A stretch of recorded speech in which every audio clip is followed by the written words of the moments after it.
I'll read from Rays of the One Light, Weekly Commentaries on the Bible and the Bhagavad Gita by Swami Kriya-yoga. Today's topic, do you need a guru? Truth is one and eternal. Realize oneness with it in your deathless self within. The following commentary is based on the teachings of Paramahansa Yogananda. Many people scoff at the idea of having a guru. True to human nature generally, they make a virtue of their scoffing. I am responsible for what I do, they announce, responsible for my mistakes as well as for my victories. What would I ever learn if I handed over my development to someone else? To depend on another for guidance would be an act of spiritual cowardice. It would be understandable for someone gifted with some trivial ability, for instance with words, to insist on doing his crossword puzzle himself without letting anyone else help him. But supposing even in such trivial matters he had no such gift, what virtue would there be in refusing to learn? For that matter, moreover, where do our gifts come from? They are not a native ability. Still, crossword puzzles are hardly an important challenge. What if a person wanted to do something daring, to climb a cliff, for instance, but refused to study the art of mountain climbing? He would climb at the risk of his life.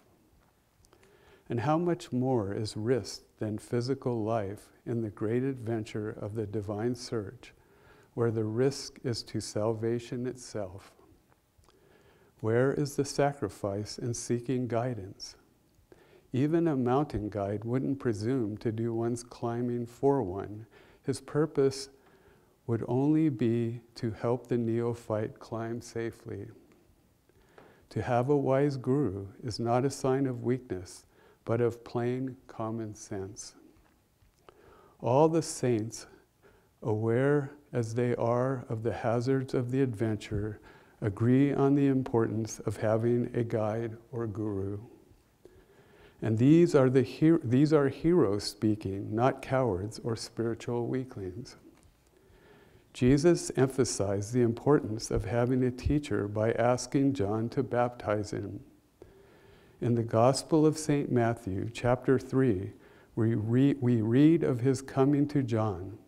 Thus Jesus said to John, "It becometh us to fulfill all righteousness." In the Bhagavad Gita, the 4th chapter, Sri Krishna says, "Open thyself to those who have attained wisdom. They will be thy teachers. Ask questions of them, both verbally and mentally. Serve them faithfully and with devotion."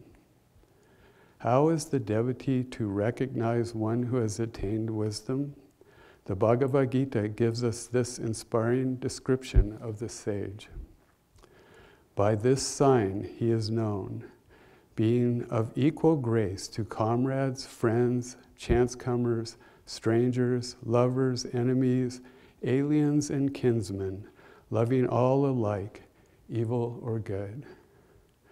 Thus, through Holy Scripture, God has spoken to mankind. Om,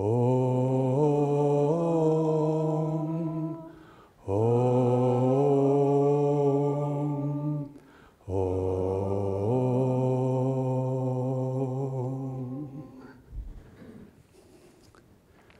Welcome to this morning's service, everyone, and welcome to those joining us online.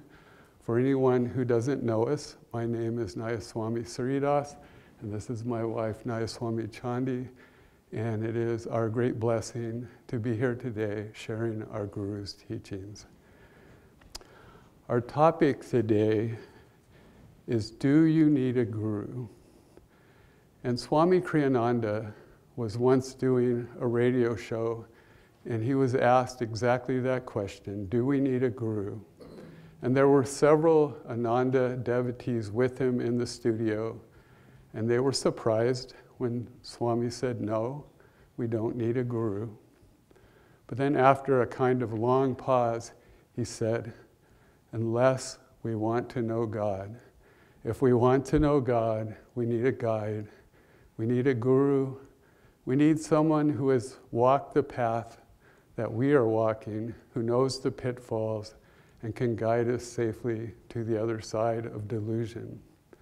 But the guru is more than just a guide. The guru is awake in that consciousness and that light that we are seeking.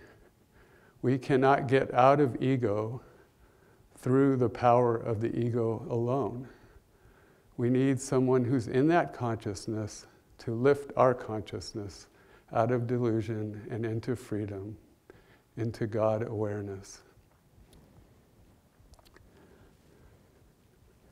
Yogananda once had a vision, and in that vision, he was looking onto a dusty, noisy marketplace. This isn't any kind of marketplace that most of us know in America. This would have been the turn of the last century in India, and it would have been outside, and it was very noisy. There were dogs barking, there were monkeys chattering as they tried to steal the wares of the merchants. There were people bickering and bartering over prices.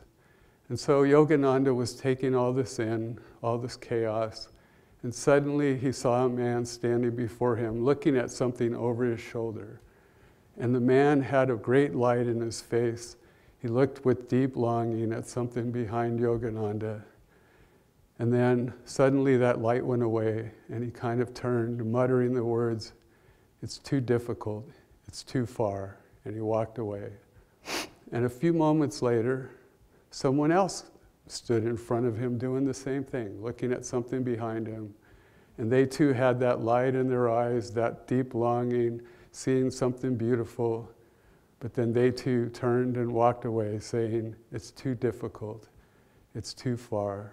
And so when this happened a third time, Yogananda decided he should turn and look and see what they were looking at. And he looked back and he saw a mountain far in the distance. And on the side of that mountain, he saw a beautiful garden. Now, you might be thinking, if the mountain was far in the distance, how would he see a garden on the side of that mountain? But this is a vision, and these things are possible in visions. So Yogananda saw this beautiful garden. It was lush with fruits, with vegetables. There were beautiful flowers growing everywhere. There were trees at the sides for shade. There was a softly babbling brook flowing through the garden. It was a veritable paradise on earth. And Yogananda looked at it also with great longing. He wanted to experience this garden. But then he too had the thought, it's too difficult, it's too hard. And he started to turn away. And then he checked himself and he said, but if I take one step at a time, if I put one foot in front of the other, by and by I will get there. And so in this vision, he made that journey. It wasn't easy, it took a long time, but eventually he arrived at his destination and he enjoyed this beautiful place. This, of course, is a metaphor for the spiritual path, for the path to self-realization. Yogananda made that journey as well with the help of his guru. And now he lives in eternal joy. And he could have decided to hold that joy for himself, to take that state of oneness with God, with all that is, and just keep it for himself and to go away from the world and be on his own. But he decided to live in the world because he wanted to share the joy that he felt inside with others. He wanted to share that realization with others. He wanted to share it with us. And so we are blessed, those of us who are disciples of Yogananda, to have a guru who is fully awake in God. It is said in the scriptures that in all the three worlds, the greatest blessing is the blessing of a true guru. And for those who are not disciples of Yogananda or of another master, the scriptures promise that when the time is right, when the disciple is ready, God will send someone, will send a guru to guide you to self-realization, to guide you to that ultimate joy. So what are the blessings of having a true guru? Yogananda, in his autobiography of a yogi, tells us about when Lahiri Mahashaya first met his guru, Babaji, at least the first time in this life. This is Lahiri Mahashaya, and this is Babaji. And Lahiri Mahashaya was 33 years old. He was married, and he worked, he had children, he worked as an accountant for the British-ruled Indian government.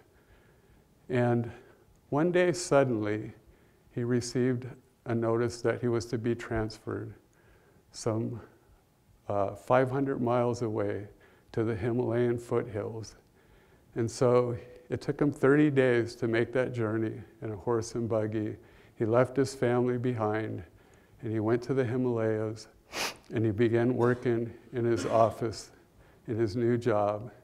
And the work wasn't onerous, and so he had a lot of time on his hands. And so he would wander about the forest and jungle areas around his office. He had heard that there were great saints who lived in the area, and he thought perhaps he would meet some of them. And so one day he was wandering in this way, and suddenly he heard his name being called. Far off in the distance, Lahiri, Lahiri, Lahiri. And he began walking towards the call of his voice. And he walked on and on and on for a great deal of time. And still the voice seemed the same distance away, off in the distance, but he kept following it. And after several hours, he began to become a little nervous. He knew that it was not safe to be in the jungle after dark. And he also knew that he wouldn't likely be able to make it back before nightfall unless he turned around right then and there. But somehow he kept going. He kept following this call. And after some time, he came to a clearing. And at the edge of this clearing, there were several caves. And standing in front of one of those caves was a forest ascetic. And this saint was standing there, and he said, "Welcome, Lahiri. It is I who called you." And Lahiri came up to him, and he asked him to come inside the cave. And they stepped into the cave. And Lahiri saw that there were some woolen blankets and some begging bowls. And the saint said, "Does this place seem familiar to you, Lahiri?" And Lahiri said it didn't. And he added that he needed to be going, for he had work in the morning at his office. And then the saint said in English, "The office was brought for you, and not you for the office." And Lahiri was puzzled that this forest ascetic would speak English and would be able to paraphrase the words of Jesus. And then again, Babaji looked at him and said, "Surely this place must seem familiar to you." And Lahiri, he just stood there. He didn't know what to say. And then Babaji, it was Babaji, went up and touched him at the spiritual eye. And suddenly all these memories came flooding back. He remembered meditating in this cave for many, many years in his recent past life.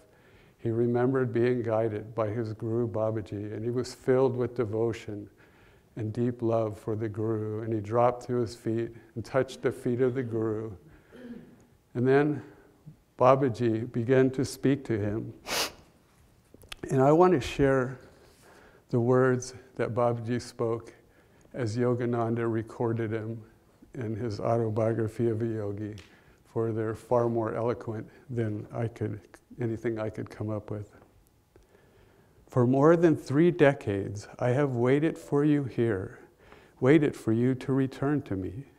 Babaji's voice rang with celestial love. "You slipped away and vanished into the tumultuous waves of life beyond death. The magic wand of your karma touched you, and you were gone.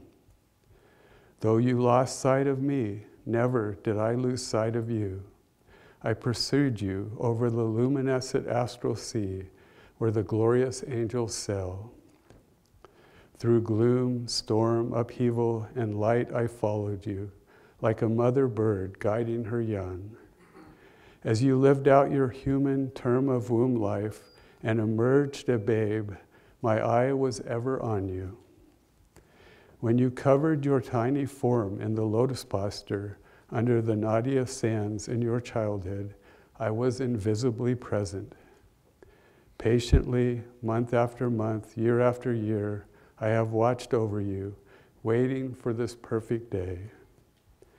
Now you are with me. Lo, here is your cave, loved of yore. I have kept it ever clean and ready for you. Here's your hallowed asana blanket, where you daily set to fill your expanding heart with God. Behold, there your bowl, from which you often drank the nectar prepared by me. See how I kept the brass cup brightly polished, that you might drink again therefrom? My own, do you now understand? My Guru, what can I say? Lahiri murmured brokenly. Where has one ever heard of such deathless love? He gazed long and ecstatically on his eternal treasure, his Guru in life and death. When we make that connection with a true Guru, with the one who is meant to be our Guru, that connection can never end. The Guru is patient. He guides us, even as Babaji guided Lahiri. He looks after us. Even if we turn away from the path, he waits until we're ready, and then he's ready to guide us without judgment. It is truly a great blessing to have a true Guru.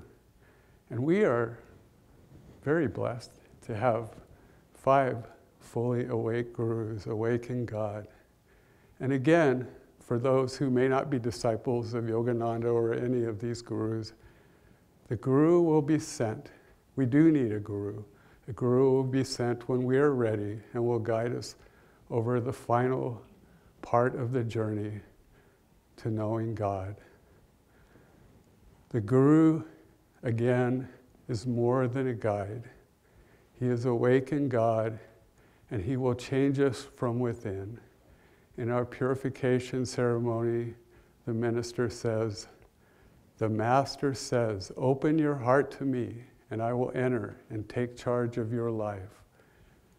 If we open our hearts to the Guru, this is our part. We have to do our work. We have to do our part. We have to attune ourselves to the Guru's presence, open our heart to the Guru, allow him to enter, and he will change us. There are Gurus who never speak a word, true masters, and their disciples silently serve them and attune themselves to them. And through the magnetism of the Guru, the disciple is lifted up in consciousness towards self-realization, even without the Guru saying a word.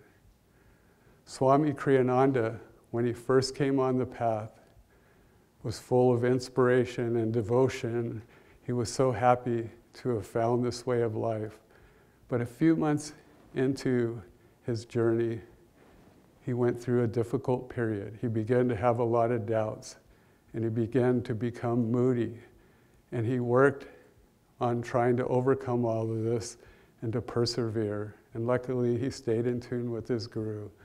And so he worked and worked and worked, and eventually he overcame all of this. And once again, he was enthusiastic. He was in that joy. And he was thinking, oh, I did it. I worked hard and I did it. And then one day, his Guru was walking with some fellow disciples shortly after that. And he pointed to Swami Kriya-yoga, who he called Walter. He said, look how I have changed Walter. And Swamiji realized he hadn't changed himself. But he did allow the Guru into his heart so the Guru could change him. That is our part. And so we are blessed to have a Guru. We do need a Guru. If we don't have a Guru, one will come in time, And eventually, he will lead us, he or she, to the beautiful garden of self-realization.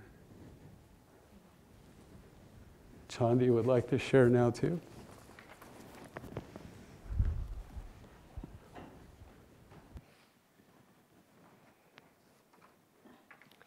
Well, we don't compare notes, but he did take my beginning. So I thought I'd tell a little joke that I heard Swami tell. And it's about a soldier that's at a boot camp. And he's there for the duration of the boot camp. And his officers started noticing that he was like picking up these pieces of paper all over the ground and looking at them and going, this isn't it. And he'd go a little farther and he'd pick up some other pieces of paper. This isn't it. And he'd go to another one and this isn't it. So they thought he was a little crazy. So they took him to the infirmary. And there he picked up a piece of paper and it said, he was being released. This is it. And so isn't that the way it is for us? We look outside ourselves for reassurance that our lives are going perfectly, our moral lives. We get the job we want, we get the relationship we want, the marriage we want, and everything's going just perfectly. But finally we decide and know that this isn't all there is to life. And so in that way, we need a guru and to help us spiritually. Swami Kriya-yoga, after he read in the autobiography about Yogananda, he got on the bus after releasing his parents to Europe, got right on the bus and went to Los Angeles and wanted to be Yogananda's disciple. His first words were, I want to be your disciple, when he met Yogananda. And at that time, he said, I knew that Yogananda had everything I was searching for as from a young child. But now, he convinced me of it. And that was for self-realization, to know the self, the eternal self, to know that we are just a little wave of the cosmic consciousness of all that is.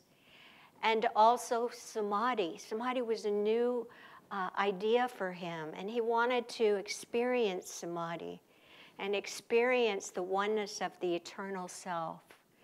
So he was convinced that Yogananda was his guru from the very beginning, and had the good karma to know that. We often don't have that recollection within ourselves. So I thought and I wanted to tell you about Jesus too. In the reading, it talked about Jesus, and he too went to John the Baptist and wanted to be baptized by John. And John was a little humble at this point and felt that he might not be the one to baptize him, but that's when Jesus said, as in the reading, said, fulfillment, all righteousness.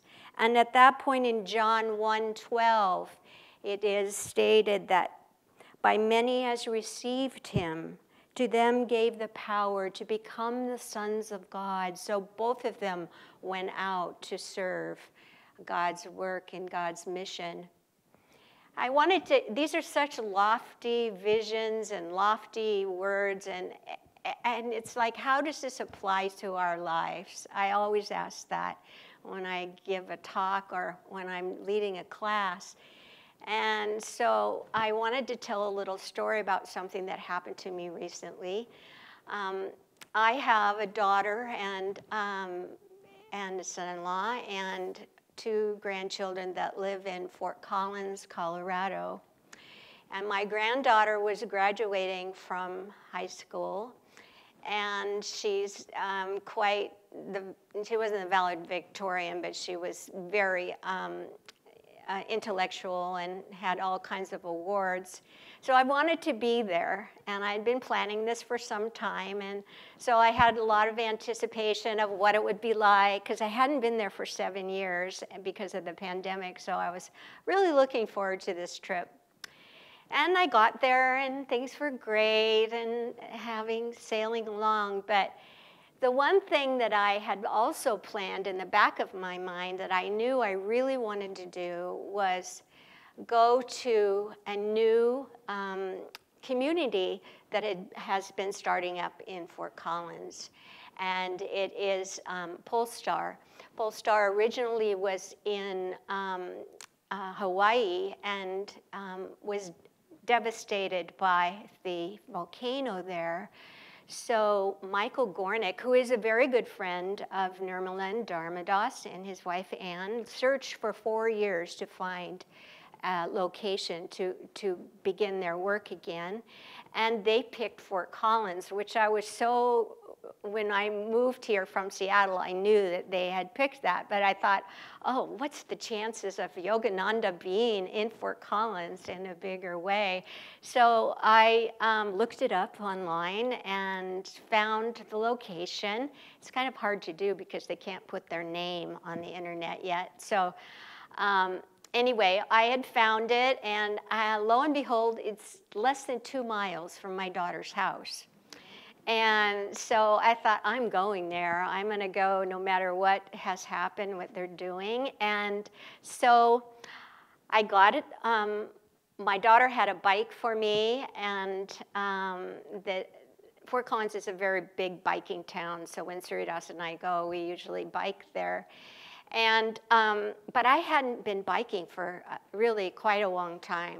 And I wasn't really nervous, but I was just, I thought, oh, I can do this, So I get everything ready. This is their meditation that they do is Sunday morning at 6 o'clock.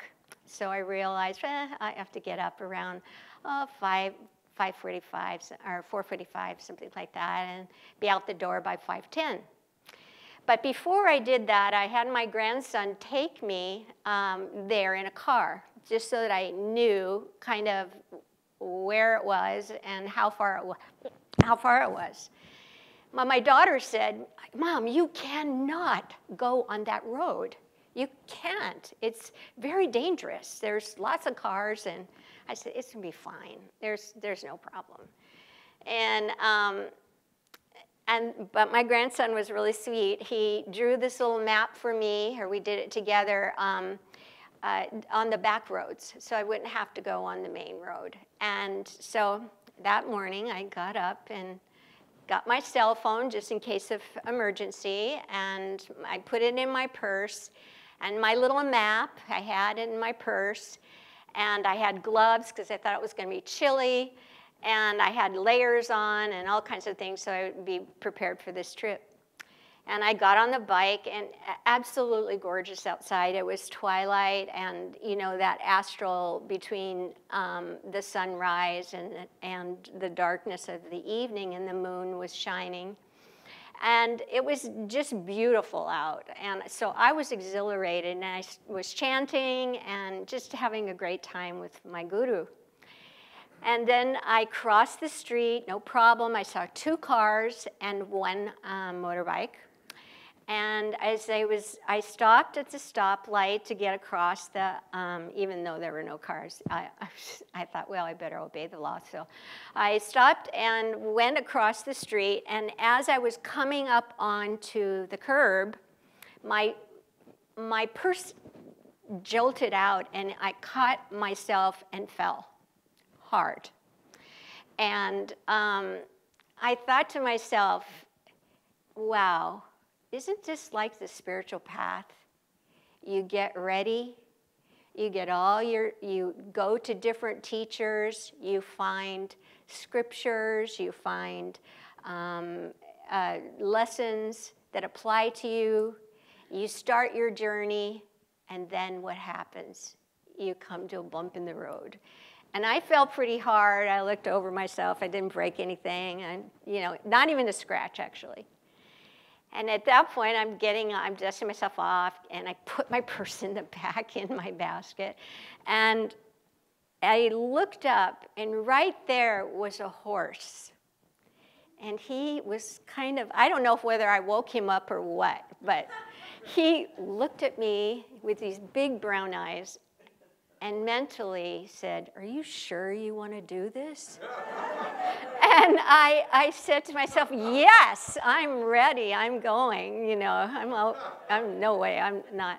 So I get back on the bike, and I'm going down the sidewalk now and passing a couple of other bike riders, and it was really close actually, and I got to Polestar, and a gorgeous place. I knew the minute that I was standing outside the gate that it was sacred ground. The foothills are right there, the Rocky Mountains, and it was just beautiful. And even though there are no buildings there at the time, there's only just a couple structures that they had there. I got to the gate. I didn't see a soul, and I got there and I thought to myself, how am I going to get in? And I jiggled the gate, it was locked. And I thought to myself, this is another thing that's like the spiritual path. We have to deeply dig inside ourselves for superconscious solutions, for our intuition to take hold. And so I sat for a minute and I started looking around, and there I thought I better not try to climb this gate. That's another thing, because I already fell once. I didn't want to fall again. So I went over to just kind of looking around the grounds, and on the left, I saw a smaller fence that I could actually step over. And I did, and no problem. But I was leaving my bike out, which made me a little bit nervous. But anyway, I went through the grounds, and it was really beautiful. And looking around this bend, I found the tent where they meditate. No people yet. But then a young man came around the corner, and he looked like Jesus to me. He was coming towards me. And as we greeted, he said, "Oh, you're Chandi." And I said, "Yeah." And he said, "We've met before." And I said, "Oh, that's right. We met in Seattle one time when he was visiting, when he was searching for his next step and what community he wanted to live in." So he showed me where to sit and where we were going to have the meditation. No one else was there, just him and I. And then behind me came Michael Gornick. And Michael Gornick is this really powerful and actually humble devotee. And when he sings, it's just beautiful. And when he and I sat down and to sing, his first song was Jai Guru. And I knew in that moment that Master had guided me through this whole experience. And we sat, and I was sitting there, and I must tell you that in the Rocky Mountains and a lot of mountain ranges have their own weather patterns. And at this point, there was no clouds anywhere, which I was checking that out. But there was this wind that came down over the mountains, and it was powerful. It was this really strong wind. And we're sitting there starting to meditate, and there's this tent over me, and I'm thinking, okay, I'm just giving this to Master here that's going to keep us safe. But it felt like that wind was just swirling around us. And through life's mightiest storms, I stand serene, I stand calm. And I just sat there in my spine, letting it all unfold, and listening to the silence of my guru by my side, where my thoughts have come to rest. That's the time I see him best. Oh, just lovely, sitting in the silence. So I sat there with my gurus by my side, my friends, and my guru bhais, and meditated for 3 hours. And then when I slowly came out of it, Michael gave me a tour of the place, and it was just a beautiful morning, just a gorgeous morning. And you know, where I wanted to chat, do we need a guru? I surely know that I need a guru to show me, and I'm a disciple of a great master, just like many of you are. As a disciple of a great master, we cannot forget that. We have to wake up in the morning. I am a yogi. I am a disciple of a great master. And it's our part, it's the divine law to show us that we are who we are and how he can chisel out our lives and our spiritual life so that we can grow deeper in him. Jai Guru.